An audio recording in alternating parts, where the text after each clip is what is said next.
Hola a tots, com esteu? Doncs hem trigat molt poc en veure'ns. Segon vídeo de la setmana. Jo no m'esperava que la cosa anés així, jo no m'esperava que això fos la bogeria que està sent, jo no m'esperava que 28 de maig el Barça, Deco i la seva junta estiguessin a punt de tancar 2-3 fitxatges, estiguessin a un pas, a una setmana, a dies de tancar 3 operacions que podrien ser, sincerament, ja només amb aquestes 3 operacions un gran mercat pel Barça, però és que el mercat acaba de començar.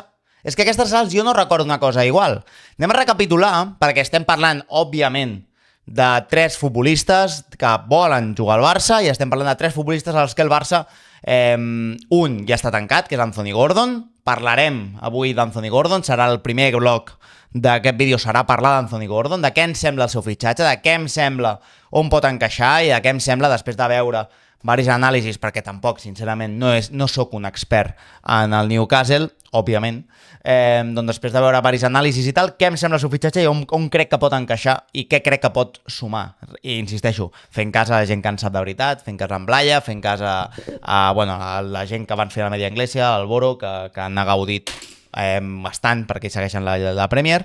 Després de veure un parell d'anàlisis, doncs veure com jo crec que pot encaixar aquest futbolista dintre l'equip, què em sembla el seu preu pel fitxatge, etc. I què em sembla com a cop a Europa. Però en parlarem després. Després haurem d'obrir un segon bloc parlant de 2 futuribles fitxatges. Un està en boca de tots, un és el gran nom, un és un futbolista que fa mesos que avisen que serà el gran col·laborador de l'estiu, que és Julián Álvarez. Sembla ser que en les últimes hores el Barça ha accelerat també per Julián Álvarez, no només l'operació llampec d'Anthony Gordon era la que s'estava treballant, sinó que en paral·lel també s'estava treballant l'operació de Julián Álvarez. A mi la sensació és que és una operació que fa mesos que s'està treballant, no? Ahir, després de tancar el fitxatge d'Anthony Gordon, després de pràcticament anunciar-se, no s'ha anunciat encara, però avui ja està passant revisió mèdica el futbolista, van enganxar Deco entrant a un sopar on hi havia la gent de Dani Olmo. Després aquest sopar s'hi va sumar Joan Laporta, i resulta que la gent de Dani Olmo també és un dels intermediaris amb Julián Álvarez i el seu equip de representants. Clar, això va fer saltar totes les alarmes, totes les alertes allí, i avui Fabrizio Romano al matí anuncia que el Barça prepara la primera oferta per Julián Álvarez, que no s'estan per històries, que no s'estan per hòsties, que la reunió d'ahir estava consensuada amb el futbolista, que la reunió d'ahir incloïa una conversa directa amb l'entorn del futbolista per acabar de perfilar l'intent de fitxatge per part del Barça de Madrid. I estan sortint moltes notícies, si té una clàusula alliberatòria, si no, en parlarem més endavant d'això, que això serà el segon bloc que també inclourà un tercer nom que ha sortit aquesta tarda, que ahir sonava, però que semblava que els objectius eren Anthony Gordon i Julián Álvarez, i que aquesta tarda fa molta força. I és el nom de Bernardo Silva. Sembla ser que el Barça prem l'embranzida per emportar-se el fitxatge de Bernardo Silva, que vindria gratis i que hauria de rebaixar-se el salari per encaixar bé amb la massa salarial, tenint en compte els moviments que vol fer el Barça, però que sembla ser que ha acabat per... ha tingut alguna conversa amb Hansi Flick pel que s'ha filtrat i sembla que Hansi Flick li obre les portes i que pot ser un dels grans fitxatges, i a mi certament és un fitxatge que em fa certa il·lusió. Val? Aquest serà el segon bloc, i l'últim bloc l'acabarem amb els missatges que m'heu enviat. Recordem, gran secció dels missatges, i repassarem el que m'heu enviat aquests dies. Intentaré que no sigui un vídeo molt llarg, ara de veritat. I som-hi, anem a parlar de tot plegat i comencem parlant d'Anthony Gordon. Doncs bé, volia separar aquestes imatges aquí, però aniran sortint imatges de Bernardo Silva, imatges de Julián Álvarez i imatges d'Anthony Gordon, és el que hi ha. Us foteu, tu. Feu vosaltres el vídeo, jo què sé. Val. Anthony Gordon. Fa mesos que sonava com una opció, és d'aquestes opcions random que mai t'acabes de creure perquè, primer de tot perquè no és un futbolista que coneguis del tot, perquè no és un futbolista que veus en el teu dia a dia, perquè no és un futbolista que copi moltes portades, però sí que és un futbolista que representa que molts equips d'Europa top, com per exemple podien ser el Bayern, que era el gran rival en aquest fitxatge, estava molt atent als seus moviments. Per tant, d'entrada ja creus que és un futbolista que té alguna cosa diferent si té un equip com el Bayern darrere. Més enllà d'això, és un futbolista que quan pares a analitzar com et pot ajudar, doncs et pot ajudar des de coses que valora molt Hansi Flick. Valora moltíssim al treball sense pilota. Quan dic treball sense pilota, no poso l'èmfasi en el foco de la pressió. No estic posant futbolísticament única i exclusivament el terme de la pressió, perquè s'estàs parlant molt de que el Barça s'ha gastat 70-80 milions d'euros en un futbolista que pressiona bé. No. Vull dir que sí, que és un futbolista que pressiona bé, però no només parlo d'això. Parlo també de tot el que pot donar sense pilota a nivell de desmarcades, a nivell d'intensitat, a nivell de trobar l'esquena. És un futbolista que, segons els analistes, es desmarca molt bé, és un futbolista que busca sempre l'esquena, és un futbolista que busca la profunditat, és un futbolista que té un punt de velocitat més bèstia que Rafinha i més bèstia que Rashford aquest últim any. Per tant, estem parlant d'un futbolista que pot venir a ajudar quan molts trams de partit, quan molts trams de partit tinguin la sensació de que al Barça li falta un punt d'amenaça a l'espai, que és una cosa que sense Rafinha aquesta temporada li ha faltat molt, i Rashford a vegades no acaba d'entendre, aquest trencar l'espai, per això el Barça encaixa molt millor Ferran. Per què? Perquè el Barça té bons futbolistes amb la pilota, té Dani Olmo, té Lamine Yamal, té Pedri, té bons futbolistes que normalment tenen bon tracte amb la pilota. I què necessiten aquests futbolistes? Necessiten gent que corri davant, gent que se li mogui, gent que piqui a l'esquena dels defensors, si pot ser dels centrals de l'equip contrari millor abans que dels laterals. El Barça necessita això i Anthony Gordon compleix, però vaja, em sembla que bastant clares aquestes necessitats. És un futbolista que les seves grans virtuts són aquestes.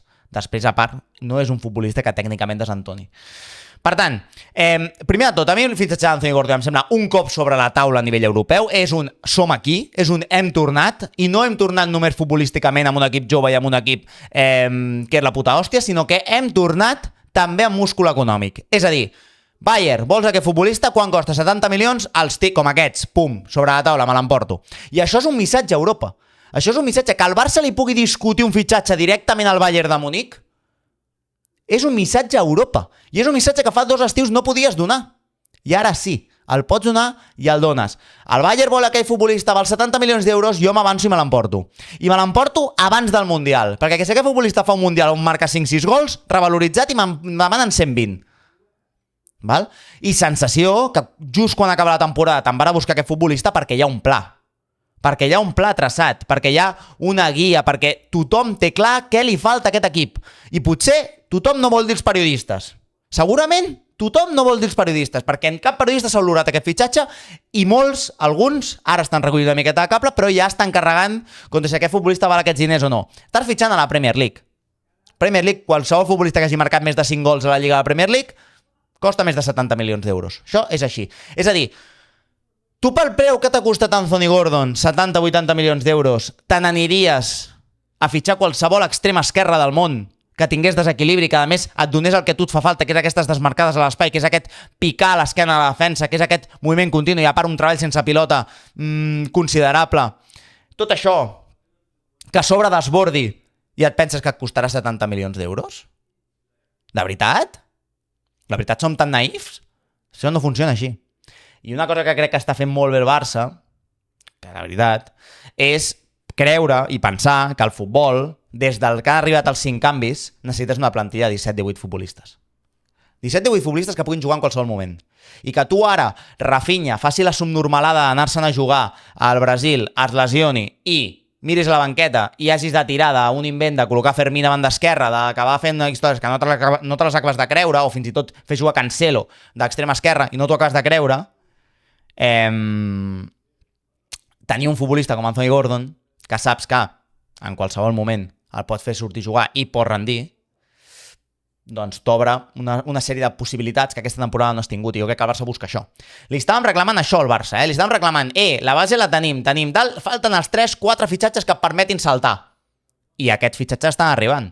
Anthony Gordon et millora el que tens, Julián Álvarez, sens dubte, et millora i et fa un salt per afrontar totes les competicions, sens dubte, i Bernardo Silva et dona un plus de que en el moment que cremi la pilota, en el moment que Pedri no pugui, en el moment que falti algú mig del camp, no és el mateix haver de jugar-te-la movent Eric Garcia i col·locant-lo a pivot que poder col·locar Bernardo Silva allà, tot i que no sigui un pivot a l'ús. No és el mateix. Per tant, amb aquestes 3 incorporacions guanyes moltíssimes garanties de que tens un Barça molt millor, de que tens un Barça molt millor, de que tens un Barça molt més competitiu. Demanàvem, exigíem, quan ha acabat aquesta temporada, el Barça d'encertar en aquest mercat de fitxatges. Ha de fer-ho. I a mi em sembla que ho fa. Ja segur que fa. Anthony Gordon pot ocupar les 3 posicions de davant, acabem de tancar el tema Anthony Gordon, però jo el veig més com a extrema esquerra, donant recanvi a Rafinha, fins i tot Rafinha pot ocupar la posició de fals 9, fins i tot Rafinha pot ocupar la posició d'extrem dret si no hi ha Lamine, fins i tot hi ha una sèrie de moviments allà que es poden donar gràcies a l'arribada d'Anthony Gordon, que és un futbolista polivalent que pot jugar a les 3 posicions de davant. És que no li poso cap esment al fitxatge, és que a mi m'agrada aquest fitxatge. A part, el Barça ha d'anar per aquest jugador que ja ha demostrat ser un futbolista consolidat i que ja ha demostrat ser un futbolista de primer nivell, però que encara té la gana per guanyar-ho tot perquè encara no ha demostrat el seu sostre. És a dir, la gran pregunta ara és: Gordon pot jugar al Barça? Gordon pot jugar en un equip candidat a guanyar la Champions? Candidat a tot? I aquesta pregunta que es deu estar fent Gordon, a mi m'agrada que el propi futbolista tingui aquest dubte, perquè això el fa venir aquí a dir: m'ho haig de guanyar, m'ho haig de treballar, no vinc aquí amb les coses fetes. Per tant, fitxatge que m'agrada, perquè no estem jugant fitxant a Rooney Bargi, per dir-ho d'aquesta manera, sinó que estem fitxant un futbolista infinitament més fet, però que encara ha de demostrar si pot ser elit o no europea. I aquí és on s'ha de moure el Barça, crec. Val? Anem a parlar una miqueta del tema, sens dubte, que és el tema d'avui, que és Julián Álvarez. Molt bé, doncs tema Julián. A veure, és que el tema Julián és controvertit. Ahir, ja ho he dit abans, va haver-hi un sopar express on hi havia un representant de Dani Olmo, la gent va especular que aquest representant de Dani Olmo té vinculació amb l'agència de representació de Julián Álvarez i per tant fa d'intermediari en el seu fitxatge, val? Tot s'ha precipitat bastant i sembla que el Barça ja prepara una oferta per entregar-la demà a l'Atlético Madrid, rondant uns 100 milions d'euros. Això és el que diu Fabrizio Romano, que a part porta tot el dia retuitejant-se ell mateix aquesta informació, com dient: això està calent, això està calent, això està calent. Ara, aquesta tarda, el que ha sortit una notícia parlant que Julián Álvarez podria tenir una clàusula al seu contracte que el permeti sortir. Es desconeix l'import, es desconeix quines són les condicions que s'han de donar perquè aquesta clàusula es pugui executar. Es desconeix ben bé, tampoc se sap ben bé, hi ha periodistes que n'estan parlant, però tampoc se sap ben bé si és veritat o no, però sembla ser que Julián Álvarez pot tenir una via de sortida de l'Atlético de Madrid. També pot ser que Julián Álvarez tingui aquesta via però no la vulgui executar i l'Atlético de Madrid es vegi obligat a negociar perquè Julián Álvarez si no pot executar aquesta sortida i l'Atlético de Madrid prefereixi 100 que no prefereixi 70 si Julián Álvarez activa la clàusula. Hi ha un batibull d'informació. Ara és un moment delicat perquè tampoc et pots mullar massa en què pot passar amb Julián Álvarez o no. El que sí que podem fer és parlar esportivament què suposaria que arribés Julián Álvarez. I per mi no hi ha cap dubte. Esportivament que Julián Álvarez arriba al Barça t'eleva a competir la Champions. Sens dubte. Sens dubte. És que futbolísticament jo no li veig tanta diferència amb Dani Olmo, amb Ferran. Calleu la boca. Julián Álvarez és, sens dubte, un futbolista que encaixaria com un guà amb Lamine Yamal, amb Pedri, amb Olmo. Per què? Perquè pot venir a rebre d'esquenes, pot venir a rebre de cara, pot jugar en espais reduïts. A part, té la capacitat per atacar l'espai, té la capacitat per rebre a frontal de l'àrea i del no res treure una ganivetada i buscar escaire. Té facilitat per trobar porteria. Estem parlant d'un futbolista que pot ser diferencial dintre del Barça. Si ho està sent a l'Atlético de Madrid, si ho està sent a l'Atlético de Madrid amb un equip que replega i amb un equip que l'obliga a recórrer 60 metres i córrer cap endavant i cap enrere 60-50 metres cada cop. Si s'ha tirat tota la temporada fent de fals 9 amb Griezmann i eren les úniques maneres que tenia l'Atlético de Madrid de generar. Si l'Atlètic de Madrid ha arribat a semifinals de la Champions perquè té aquest tio intentant venir a buscar amb Griezmann tota l'estona de jugada. A l'Atlètic de Madrid costava molt pressionar-lo davant perquè tenia aquests dos futbolistes, Griezmann i Julián Álvarez sobretot, que venien a rebre i aconseguien girar. Imagineu-vos el que pot fer ben rodejat de futbolistes amb qualitat, de futbolistes com Pedri, com Lamine, com Rafinha, que li tiri desmarcades. Vull dir, és que no, de veritat, estem parlant d'un altre salt de futbolista, estem parlant d'un altre nivell de futbolista. Segurament no és un nou a l'ús, segurament no és Robert Lewandowski, segurament no és Haaland, no és aquest nou, segurament, però és que crec que encaixa millor Julián que aquests nous que estic parlant. Pel que necessita el Barça ara mateix, crec que Julián encaixa molt millor, perquè aquest Barça, si li hem exigit alguna cosa que no ha tingut en aquest tram de temporada, és control al mig del camp, és superioritat al mig del camp, i Julián et dona gol i et dona aquesta superioritat al mig del camp, et dona sumar un tio més al mig del camp en moments concrets del partit, a part de ser una amenaça constant a afrontar de l'àrea. Tot això t'ho dona Julián. I potser un nou a l'ús, potser un Haaland, un Lewandowski, tot això no t'ho donava. I també et pot donar els números d'aquests futbolistes. Potser no tan bèsties, d'acord? Potser 10 gols, 15 gols menys, perfecte. Ja tens altres futbolistes que poden fer gols també. Però tot el que et pot aportar a nivell futbolístic, el salt que et pot aportar, per mi és una cosa... És que zero dubtes de què és el fitxatge. És que no tinc cap dubte amb Julián Álvarez. Cap dubte de què és el fitxatge. Cap ni un. Zero dubtes. És el gran fitxatge i és el que encaixa com un guà aquí. Com un guà. No hi ha cap mena de dubte. No, és que no... No, deixeu estar les tertúlies de iaios rapapiosos que diuen que volen Haaland abans que Julián. Deixeu-vos estar d'històries. Julián permet al Barça fer un salt competitiu que el permet ser candidat a tot. A tot. A tot. Ja està, al final, veus? No em volia enfadar, però és que em vaig enfadar. I després, per acabar, hi ha el fitxatge. A part, una altra cosa a Julián, que jo crec que s'ha de comentar, és que té tota la gana del món, perquè amb l'Atlètic de Madrid no ha guanyat res. Val? L'Atlètic de Madrid no ha guanyat res, amb el City ve de guanyar-ho tot, no guanya amb l'Atlètic de Madrid, sensació de m'haig de reivindicar en un equip que tinc la sensació que ell arrisca des de fa mesos donant llargues a certs periodistes i a cert entorn que l'apreta per la seva renovació. Tinc la sensació de que ell arrisca, perquè ell ho fàcil hagués estat, bueno, tinc contracte aquí, jo vull estar aquí muchos años, i cada cop que li preguntaven, ell desviava l'atenció del tema. Vull dir, és que era bastant obvi que això passaria. I l'Atlètic de Madrid, per primera vegada a la seva història, l'Atlètic de Madrid, bueno, per primera vegada no, per primera vegada a la seva història, l'Atlètic de Madrid no pot prendre la decisió a la família Gilmarín. No la pot prendre. L'ha de prendre el grup Apollo, no? Es diu, que és un grup que va comprar, un grup inversor que va comprar part de l'Atlètic de Madrid i que té el poder de decisió ara mateix. Per tant, sí, hi ha una direcció esportiva, hi ha un tal, però la situació de l'Atlètic de Madrid és una miqueta estranya. No saps ben bé qui mana, qui no mana, qui pren les decisions i qui no les pren. Per tant, veurem com acaba tot, però em sorprèn molt que estigui sonant tot això, tot aquest soroll de fons, tot aquest oferta al Barça presentarà una oferta i l'Atlètic de Madrid no surti ni els seus periodistes propers ni res a negar res. És molt estrany. És molt estrany. Val, i acabem parlant de Bernat Xiula, de Bernardo Silva, que a mi, sincerament, qui tingui dubtes a aquestes alçades d'aquest futbolista, sincerament, si mínimament has vist partits del City aquesta temporada, tu te n'adones que aquest tio encara pot donar 1 o 2 anys de gran futbol. A part, dintre de la plantilla, perds un futbolista com Robert Lewandowski, que era una miqueta símbol de com s'ha de treballar, exemple en el dia a dia, exemple de tal, i arriba aquest tio que ho ha guanyat absolutament tot, que no li has d'explicar absolutament res, i també pot servir d'exemple per la gent jove. A part, insisteixo, Dati, jo és que crec, sincerament, que està per ser titular al Barça. Ho crec de veritat, que no vindrà a ser suplent i vindrà a ajudar una miqueta al paper de Szczęsny. No, està per ser titular al Barça. Pels minuts que jo li he vist aquesta temporada, està per ser titular. Perquè precisament el que li dèiem al Barça és que li faltava qualitat en el mig del camp, que li faltava qualitat per sortir, perquè li faltava qualitat per generar en pilota. I estem parlant de que el Barça està a prop de fitxar un dels millors migcampistes de l'última dècada. Sens dubte, això. Està molt a prop de fer-ho. Que ve gran, que ve tal, 32 anys, jo crec que 2-3 anys te'ls pot donar bons. Crec que és una oportunitat que Barça no pot deixar passar.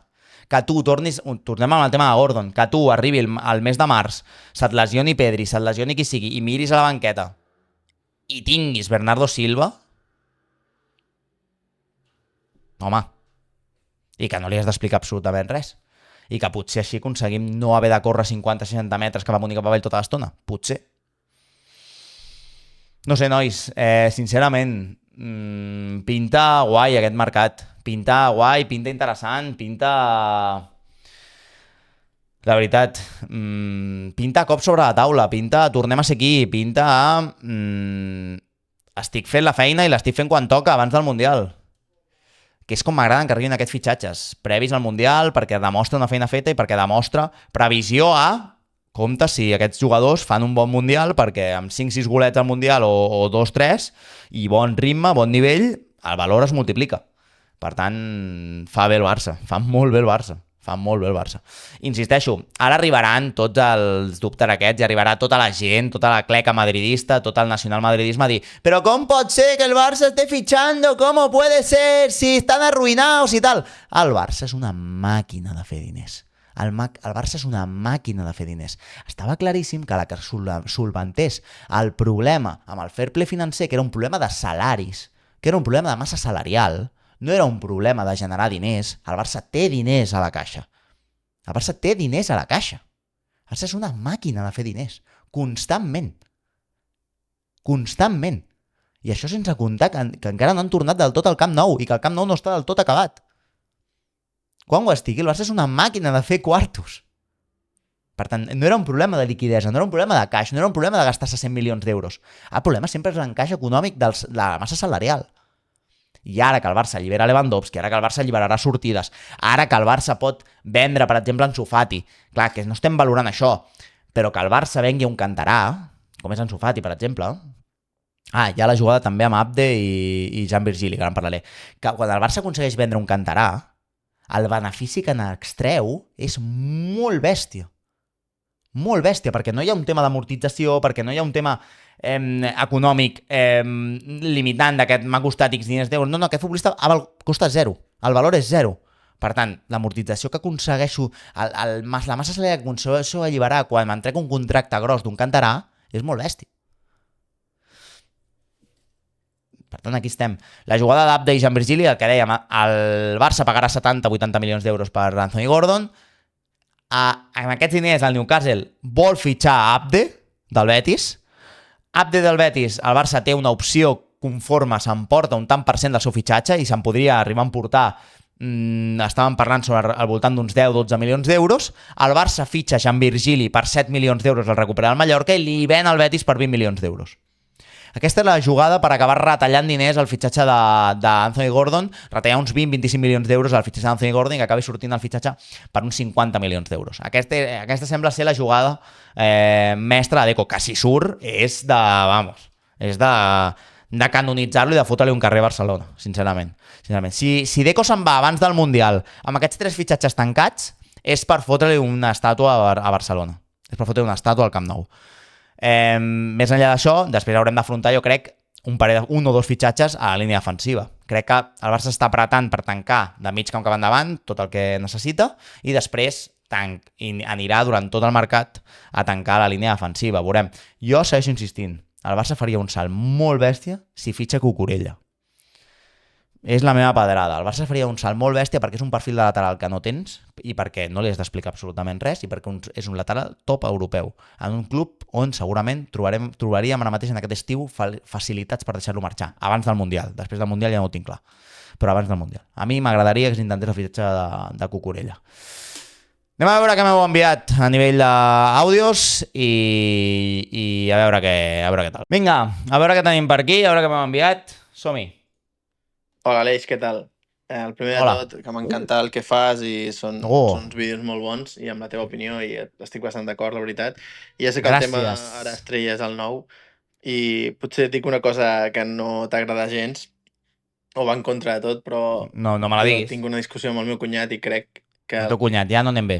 No et pots discutir amb el cunyat. No anem bé. Que el Ferran i el Julián, salvant molt les distàncies, s'assemblen. Vull dir, que donen més o menys el mateix al Barça i crec que al Barça li faria més falta un jugador rotllo Harry Kane o bé Oyarzabal. Ja sé que Oyarzabal a la Real Societat no ho fa bé. Oyarzabal és un bon futbolista, això sí que és veritat, però no compro. Però a la selecció, encara que no t'agradi, sembla no Ronaldo Nazario i crec que la selecció s'assembla bastant al Barça. No sé què n'opines, i potser el tema de diners, aquests dos serien més factibles. En el tema de diners, Harry Kane per l'edat, que té 32, seria com fer un Lewandowski, i Oyarzabal perquè juga a la Real i crec que amb una mica de calés ho podríem treure. No sé què n'opines. Una abraçada forta. Una abraçada a tu també. Però no te la compro. No te la compro la de Ferran i Julián. Julián em sembla un pas per sobre de Ferran Torres, sincerament. M'ho sembla. A nivell associatiu, a nivell de qualitat, a nivell de desequilibri, a nivell d'ell mateix autogenerar-se les situacions de perill, em sembla un passet més, sincerament. Això no li treu cap mèrit a les temporades de Ferran, però sincerament a mi Julián em sembla un pas més. Ja ho he explicat abans. A veure? Bones, Aleix. Jo crec que és un bon fitxatge, Gordon. Adrià, ja hi era l'altre vídeo, Adrià. I més si després fitxem Álvarez. Són molts diners, però jo crec que la posició de central està bastant resolta, perquè tenim bastants centrals que un mes no passaria res, però jo crec que prioritzar l'atac és el més essencial pel Barça. Sí. Perquè sí que tenim molt bon atac, però necessitem com una plantilla extensa per fer més bon atac. I jo penso que Gordon ha de ser extrem. Per als highlights que he vist, perquè m'he mirat algun vídeo, jo crec que ha de ser extrem. Has fet com jo, Però perquè no l'he vist tan rematat. Mute. Creus que hauria de ser extrem? Com veuries també l'alineació del Barça de la temporada que ve? Quina creus que seria si fitxem a Gordon i Julián? Creus que Gordon seria suplent, seria titular? Ja em diràs. Moltes gràcies. Doncs dependrà del nivell de Rafinha. Si Rafinha ha estat com aquesta temporada, Gordon té moltes opcions de ser titular, igual que ho ha estat Rashford. On el veig com a extrema esquerra. Sí, és veritat que és un futbolista polivalent que pot ocupar les 3 posicions, però crec que on ha rendit millor i on crec que l'encaixa la Hansi Flick és a l'extrema esquerra. Però, insisteixo, pot jugar a les 3 posicions de davant. Tot i que si arriba Julián sembla complicat que pugui ocupar la posició de nou, més que res perquè també hi haurà Ferran pel mig, no? O a no ser que Ferran surti. Però vaja, el veig com a extrema esquerra, sí. I em sembla un bon fitxatge. Tens tota la raó, Adrià. Martí! Ei, hola, Aleix, què tal? Com estàs? M'envieu àudios al metro, no? Bueno, jo volia saber la teva opinió. La meva opinió. Què penses del fitxatge ja que ha fet oficial el Barça Anthony Gordon, i de què penses a quina posició creus que el posaran i tot? Ho sento molt, Martí, tio. Has tingut mala sort, però m'estàs fent la mateixa pregunta que l'Adrià. Haig de tallar-ho, em sap greu. És que no tinc temps, sinó, Hola, tio, Martí. Aleix, què tal? Hola. Com estàs? Martí, em sap greu. Però és que m'estàs fent la mateixa pregunta exacta. Hauria de filtrar-les abans de fer-les, també és veritat. Bé, simplement culpa meva. Jo volia tocar una mica el tema de Gordon, però des d'una altra perspectiva. Jo sé que ha sigut una mica crític també amb Rafinha, cosa que coincideixo absolutament. I no sé si el fitxatge de Gordon, o és que jo sóc una mica conspiranoic, pot també ser un missatge a Rafinha en el sentit de que quan ell decideix jugar-se la vida a un Haití-Brasil, amb cap mena de transcendència, doncs ara, quan es lesioni, no sé si és que aquest any s'ha cuidat menys, no tinc ni idea, llavors ara tens un paio com un Gordon, no? Un tio que et pressiona molt, que va molt bé a l'espai, amb aquestes coses em recorda una mica Rafinha, i no sé si és un missatge de, bueno, doncs si tu decideixes seguir fent aquestes coses, doncs aquest any tenim un tio que apostem per ell. Llavors, no sé com ho veus, no sé si estàs d'acord o no, i aquesta és la meva pregunta. Bueno, Rafinha aquesta temporada t'ha deixat clar que no pots refiar d'ell. Ja està. Si ell la temporada vinent demostra que pots tornar a confiar en ell i tal, doncs segurament té més qualitat que Gordon o està més fet que Gordon per ser titular, sens dubte. Això no ho nega ningú. No ho nega ningú, que Rafinha és importantíssim en aquest equip i en el que vol Hansi Flick. Això no ho pot negar ningú. Ara bé, Rafinha per mi, a nivell de capità i a nivell de prioritzar el Barça, no ha estat a l'alçada aquesta temporada i, per tant, com no ha estat a l'alçada, el Barça ha de buscar una solució per si aquest futbolista torna a no estar a l'alçada la temporada vinent. I aquesta solució, de moment, és Gordon. Sí. Em sembla una bona manera d'enfocar-ho, sí. Hola, Aleix. Anònim, soc el Pol de Bellvitge i t'escric mentre em preparo per marxar a Croàcia uns dies. Epa, a Dubrovnik, no? Al respecte del Julián Álvarez, Dubrovnik, sí. Tinc curiositat per saber quin tipus de nou consideres que és. Perquè jo tinc entès el fet de que és un nou que pot jugar de fals nou, que té capacitat d'associació, però és clar, el veig baixet, el veig diferent al Robert, que és el que estem acostumats últimament. Lo veo bajito, cabezón, no? Una miqueta. Fins i tot físicament diferent al Ferran. Llavors una mica sí, saber això, què veus que podria fer en aquest Barça i que podria canviar en el mode de joc. I també si el veuries jugant per banda com va arribar a fer Luis Suárez en el seu No. Luis Suárez, banda? moment, juntament amb Messi i Neymar. Va jugar per banda el Suárez? O aquella banda puntualment? Bueno, quan va arribar, no? Quan els primers partits al Bernabéu jo recordo que Luis Enrique el col·locaven a l'extrem dret, no? I Messi de fals 9. Però no, jo el veig jugant de fals 9 i el veig jugant de davanter. L'has definit bé, és una espècie de fals 9, és una espècie de futbolista que pot ser més referència, però que també té aquesta facilitat per jugar bé en espais reduïts i per donar-te un plus més d'un més 1 al mig del camp. És diferent a Haaland, clar, és diferent a Ferran, clar, però té coses que els altres no tenen i que crec que el Barça necessita. I per tant, bueno, aquí ho tens. Pau de l'Empordà, som-hi! Bon vespre. Bon vespre. Jo volia preguntar per què consideres que no hi ha gaires, per la gent, jugadors homosexuals a les plantilles dels equips de primera divisió i en aquest cas del Barça. Hòstia, el Pau. Ho dir. M'has pillat a peu canviat, no me l'esperava. Un altre Julián, un altre de tal. Però no, vale, guai. Clar, jo m'arrisco això també. Obro això a que em pregunteu, però ara em pregunteu, guai. No, bueno, crec que el futbol va un passet o 2 o 10 per darrere de tot el que avança la societat. Sempre el futbol és hiperconservador, el futbol és un dels llocs segurament menys treballats a nivell de cures i menys introspectius a nivell de que cada futbolista està com molt marcat el que ha de ser un futbolista, no? I que en el futbol tot aquest canvi, tot aquest...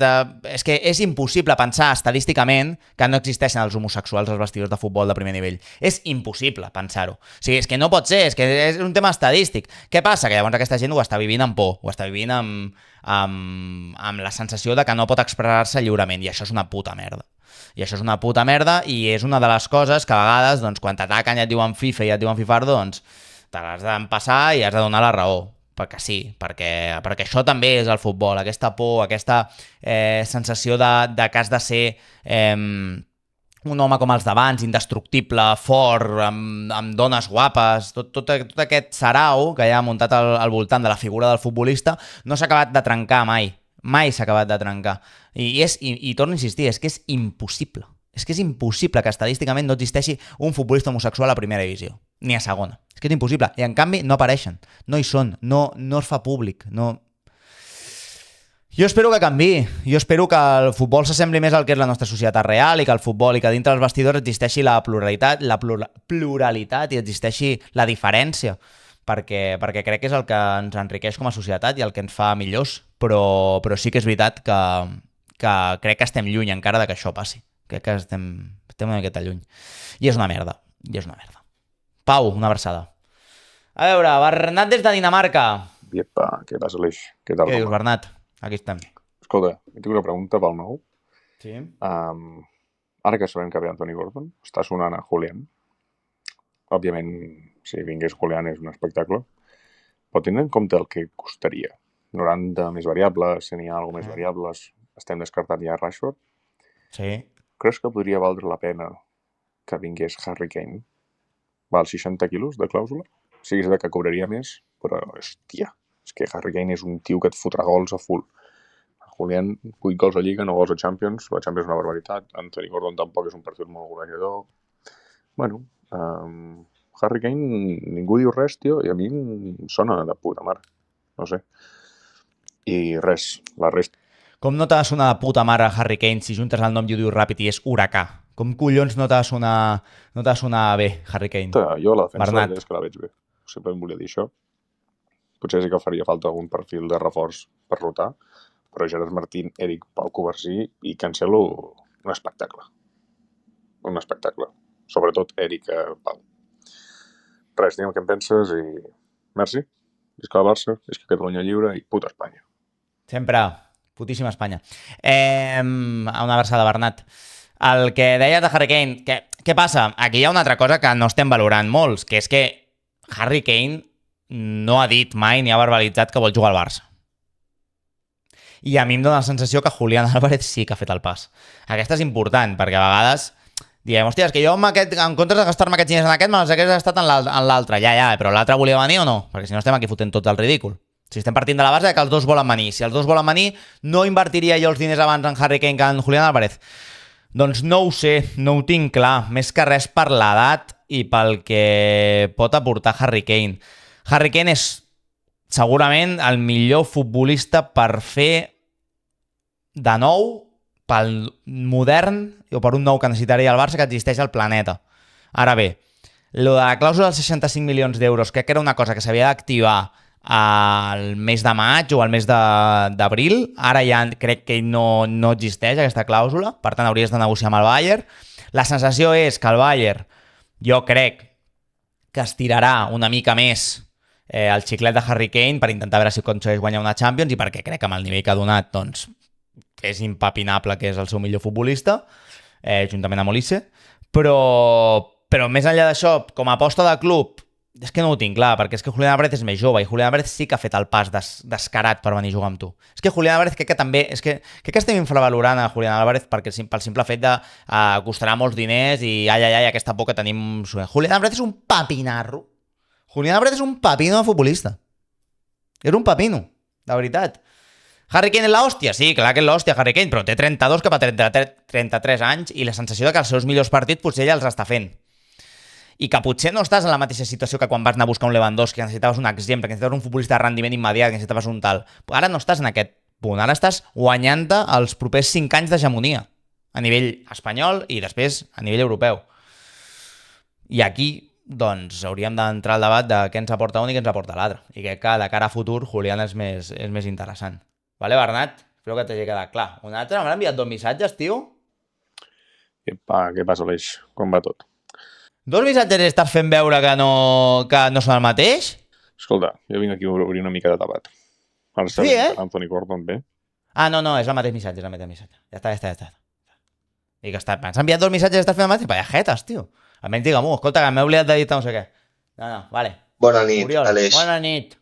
Uah. Et volia preguntar si tenint en compte que el mercat es preveu mogut, sobretot a la línia de la davantera, tenint en compte que ja s'ha fitxat Oriol, necessito que arreglis aquest micro. De Gordon, es preveu la incorporació de Julián Álvarez i també es parla de Rashford. Sí. Tenint en compte això, creus que el Barça té molt clara o molt avançada una sortida d'un jugador important que no sabem i que, per tant, per això està fent aquesta estratègia de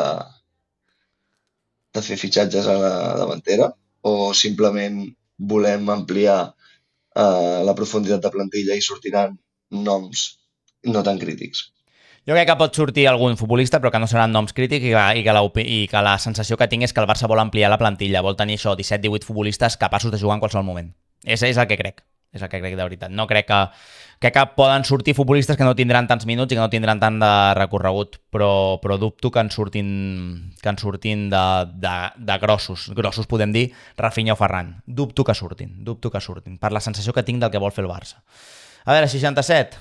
Bona tarda, Aleix. Si pot ser, no tornaré a fer ninguna altra broma al 6-7 i la meva segona pregunta és: qui és més llegenda del Barça? Si Neymar o Lewandowski?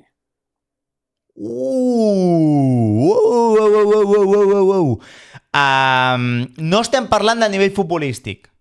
Estem parlant del que quedarà com a seu llegat amb els anys, no? Entenc que això és el que el catapulta com a llegenda. Si quan d'aquí uns anys tu el recordes i el seu llegat està per sobre dels seus números o les seves xifres o el seu tal. I jo crec que per moment, també estic molt condicionat perquè és més proper, però pel moment, perquè va triar venir quan no el necessitàvem, quan sí que el necessitàvem i ell i nosaltres no, crec que Robert Lewandowski.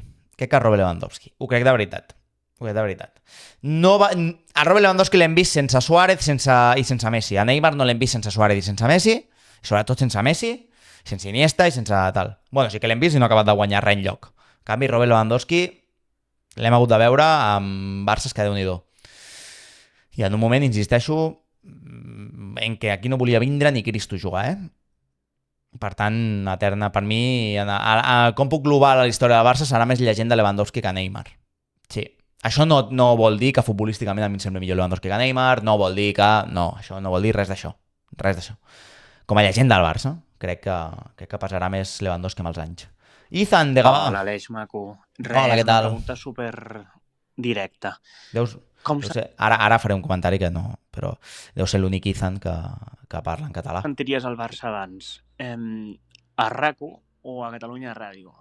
És que a mi em passa que sempre dubto molt, no tinc clar. Depèn del partit, entro un o l'altre. Sempre dic que m'encantaria que el Torquemada estigués a RAC1 o que el Pou estigués a Catalunya Ràdio. Però clar, el Pou realment porta 2 temporades, les de la Hansi Flick, que sembla que odia el Barça i només gaudeix en la derrota.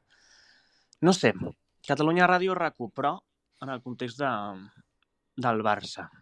Vale, gràcies i que vagi molt bé i molta sort pel que vingui. Moltes gràcies, molt amable. Jo sóc de Catalunya Ràdio. Jo sóc de Catalunya Ràdio, mentida. És a dir, era molt de Catalunya Ràdio quan era petit amb el Puyal i el Torquemada. Després vaig canviar a RAC1 durant uns anys. Crec que el tram final del Puyal ja va ser una cosa que em va començar a pesar una mica i me'n vaig anar a RAC1. I després de les eleccions de 2015, és a dir, quan apareix Sandro Rossell, Bartomeu tal, jo allà ja m'oloro una cosa amb el grup Godó que no m'està agradant, que em sembla fastigosa, i després d'aquelles eleccions torno a Catalunya Ràdio i ja no torno mai més a RAC1 a nivell d'esports. A nivell del matinal, a mi m'agrada escoltar més el món a RAC1 que a l'Ostrell, i també m'agrada el Via Lliure, el Caps de Setmana, i m'agrada el versió RAC1. Però pel futbol i pel tema esports intento no escoltar ningú de RAC1. Em sap greu, d'entrada, però estic molt marcat per aquelles eleccions del 2015, em sembla, on tots, inclosos el Joan Maria Pou i companyia, van fer un paper bastant lamentable en aquelles eleccions i no me n'he refiat mai més. Per tant, bueno, és un oient que van perdre en aquell tram. Em sap greu, però és així. Vale?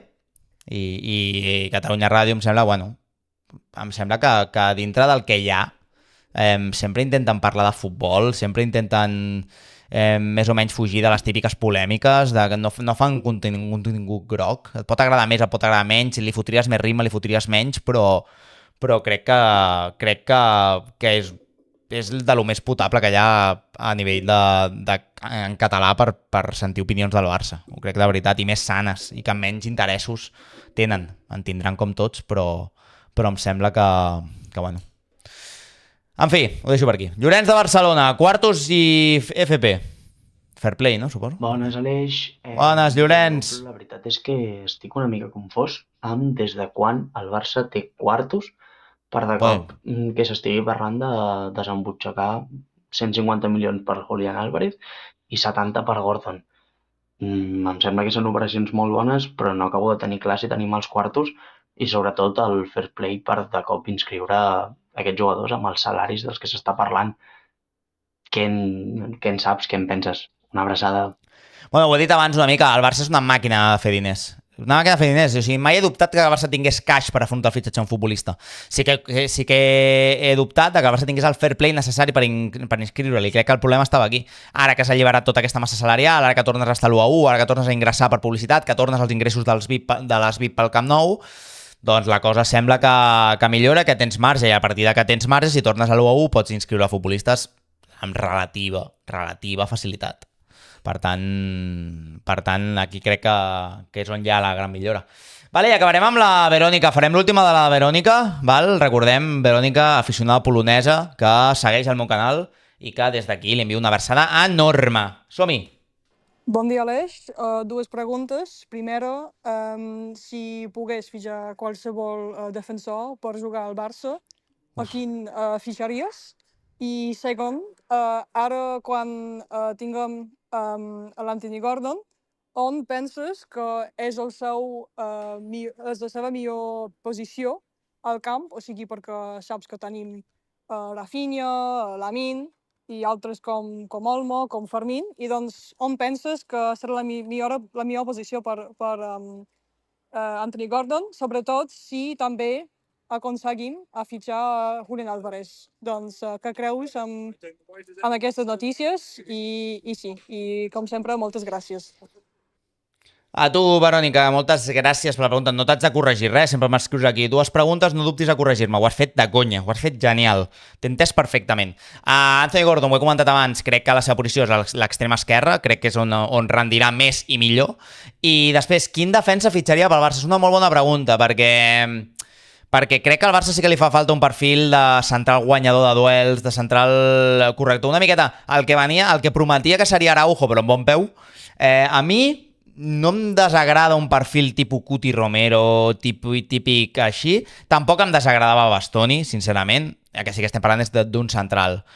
No? Com a defensa parlem d'un central. Després, a nivell de lateral, ja ho he dit abans, Cucurella em semblaria un gran fitxatge, perquè et dona un perfil que no tens. Val? Després hauríem de discutir el tema salarial de Cancelo, etc. Vale, doncs res, gent, ho deixarem per aquí. Em sap greu no llegir més missatges, però és que estaria aquí una hora. O sigui, me n'envieu molts, de veritat. Moltíssimes gràcies i seguiu així, perquè m'encanta. És una secció que m'està encantant. Podria fer només un vídeo així, però moltíssimes gràcies per ser-hi. Seguirem amb el tema notícies de fitxatges i tal. Anirem fent vídeos així. I res, en parlem i ens veiem per aquí. Abraçades, petons i visca el Barça. Arso!